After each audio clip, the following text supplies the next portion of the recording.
Good morning, family. This is Ricky, and welcome to Hope for Today. We're back at Hope for Heroes Month, and all this week we've been looking at one of the great heroes of the Bible, Moses. And today I'm so excited because we get to talk about the most famous moment that Moses ever had. That's the encounter that was the Red Sea. Exodus chapter 14, verse 16. God says to Moses, "Lift up your staff and stretch out your hand over the sea and divide it, that the people of Israel may go through the sea on dry ground." You guys know the story, right?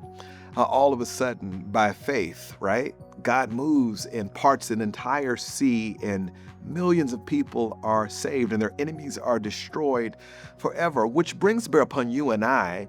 What do we do when we encounter those Red Sea moments in our lives?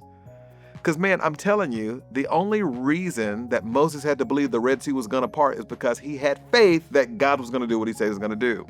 There was no life rafts. There were no Titanic. There were no helicopters. The only thing he had to trust in was God's voice. And sometimes it's going to be like that for you in your Red Sea moment, where God calls you to have faith.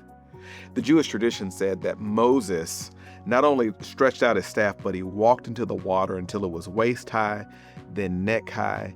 And then they say he kept walking into the water until just when the water covered his nose, it was then that the Red Sea opened, which means this: his faith took him to the end of himself where there was nothing left but for God to do what only God can do. Sometimes God brings you to a Red Sea just to see if you're going to trust that what he said he's going to do, he's going to do in your life. So trust him today. And that's Hope for Today. I'll see you next time.